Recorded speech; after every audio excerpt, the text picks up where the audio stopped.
But the other one is probably as far to the other end of the continuum as you can get. It's a 1969 Datsun Roadster, known as the Fair Lady. Now, you're fairly well traveled, so you probably know that car. It came out before the MGB in the current body style. The 1961 Tokyo Motor Show it first came out. So it beat the MGB to market. But it does resemble it in being a two-seater and the recessed headlights and of course, the convertible top. But they didn't make nearly as many of them as the MGB. This is a story of the restoration of the National NC-101, owned by W1KEK. This is a picture of he and his wife. That's his wife. She was also a ham. That was his homebrew transmitter. I don't have a lot of information about that.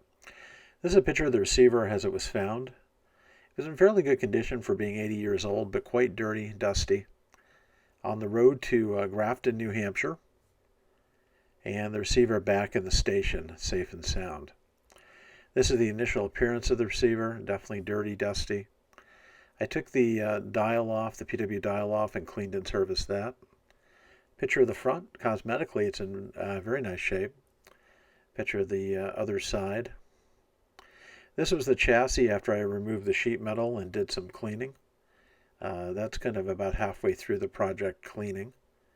Put the sheet metal back on so I could do some testing on it. I wanted to clean it before I tested it and make sure it was okay to go. This is the S-meter. The early units had this white S-meter. The later ones had the yellow dial. So here I'm actually testing for the audio, and you can hear there's a significant amount of hum. And so what I did is I put some electrolytic capacitors outboard of the original filter capacitors to take away that hum. And to a degree it worked. It was an indication to me that the filter caps needed to be changed. I kind of just did a quick A/B test by disconnecting them, and you can hear the hum rises appreciably. And that's a good confirmation that the original electrolytics had dried up and needed to be replaced, which is not uncommon with something that's 80 years old or even 30 or 40 years old. Pretty common occurrence of the set that's been sitting around for a long time. Here is the coming up, the original interior of the set is found with the sliding coil removed. I made a quick list of capacitors needed. I like the orange drop capacitors from Sprague. We use those. The new line cord I installed on it with 3 wires for grounding. That was the overall interior as we're working on the workbench. Quick scan of the workbench showing what was in process here. And you can see it had all the original wax paper caps. Somebody had done some work and changed one of the filter capacitors. You'll see about in the middle of the set there's one under the chassis. And that was an attempt to try to get rid of some of the hum. There's the first of the wax paper caps on their way out. And here are some of the orange drops installed. And there's the one section essentially completed for the orange drops. Quick view of the chassis. This is really in remarkably good condition considering it's now 80 years old. Quickly playing a little audio through it. Don't have all the knobs back on, but just doing some preliminary testing. I like to test each stage as I finish recapping. There's a picture of the set on the bench. And that is the bottom part of it recapped. And that's the top half of it. And here we have some audio showing it playing. You'll actually notice that this is a sideband station. I'm actually on 20 meters, a sideband station calling in.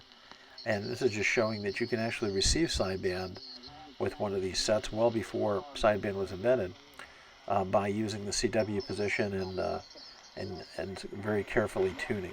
The reception is actually quite good with that. And you can see that S-meter, that one station was calling in from Europe. I'm not sure if it was Germany. I can't remember the. You'll hear his call as he comes in. So pretty remarkable how well that worked. Big fan of the PW dial. And this set, as you can see, it's 160 through 10 meters, ham bands only. It does not cover anything other than the ham bands. But it's got phenomenal band spread, so it's a great set for working amateur radio bands. Not a set you're going to use for general shortwave receiving, however. And that's the original speaker that it came with. I was fortunate the original owner, W1KEK, who bought the set new back in 1937, actually opted for the larger speaker. And that speaker it really makes that set sound quite nicely. And the early national sets actually used the field coil of the speaker as a filter for the power supply. So if you find one of these, you want to make sure that you get the speaker as well. That's not something that you can readily do without. So kind of moving forward, looking at the interior of it, I have the back panel and the lid off for serviceability. This is now pretty much cleaned up. I didn't repaint the transformer or the power transformer, the audio transformer. I felt they both were in fairly decent condition, and it didn't really warrant spending the time to do that, and tried to keep it somewhat original. And there's the classic front. Some of these sets you'll see, and it's not as common, but you'll see they have Magic Eye tubes. The old, the green Magic Eye, which was used as a tuning aid. Most, or a lot of them, perhaps I should say, have been converted over to the S meter. National actually offered a program where you could send in your original set with a tuning eye and have an S meter installed in it. The switch right above the S meter turns the S meter on and off. That hole was there originally. It actually held a pilot light. So when you had the Magic Eye tube, that was a pilot light there. Of course, the backlight in the meter serves as a pilot light now. And that pilot light's removed and that switch is installed.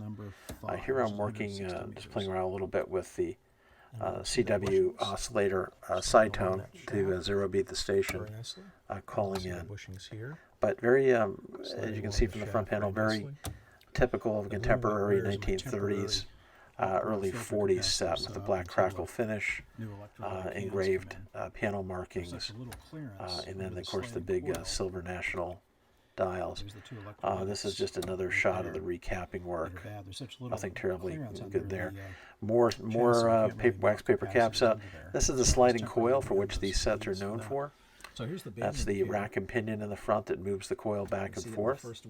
This is just an illustration showing the little knob, or rather gear, that moves it. This is the sliding coil itself. These are the individual coils for each band. It's a pretty ingenious setup, so each band could be selected by turning the knob rather than having to plug in a separate coil form. This set did have one problem. You'll see in the shaft where it goes through the coil housing, there was at one time apparently a plastic bushing. They had deteriorated significantly on both sides, and unfortunately it allowed that gearing mechanism to bind. So through the ham friend of mine, we were able to fabricate and install these bronze bushings, which will outlast the set. I'm sure National, had they known it had been around 80 years later, would have done that. The original band indicator was in pretty hard shape. It was just sheet metal. I formed a new one out of sheet metal likewise, fitted it to the set, cleaned it all up and spray painted it so it looked nice. I was very happy with the way that turned out. It really made it work much better. This is an example of the sliding coil assembly, and you can see that this is all the way over to one side. I'm assuming that's 160. You'll hear me talk about moving it back and forth and how well it works with the bronze bushings. I'm surprised there's not more check-ins, but yeah, I guess people still have things.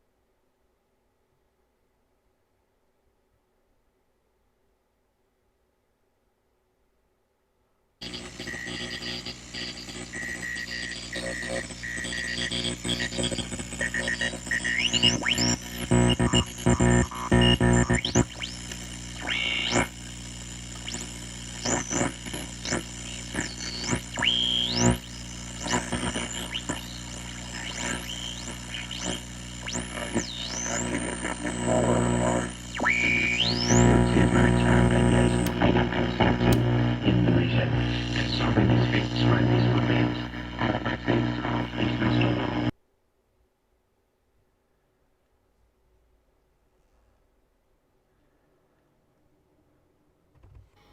I got 3 pieces of cabacolle and two slices of cheese.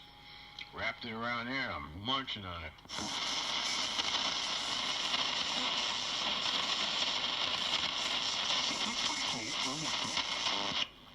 I'm watching Anthony Bourdain munch on food in Singapore. The food looks like something you'd get out of the street, you know, from the curb that's just been washed down by the rain. Oh, roadkill? Yeah, with mixed vegetables, various plant life that gets washed down with the dead animals. K1 KBW. It's awful. People eat that stuff. Ugh. Anyway, yeah, I'm gonna be getting out of here. Gonna watch this fellow around and go to bed early. I was up before dawn. I was up, I don't know, 5:45, something like that. That's too early.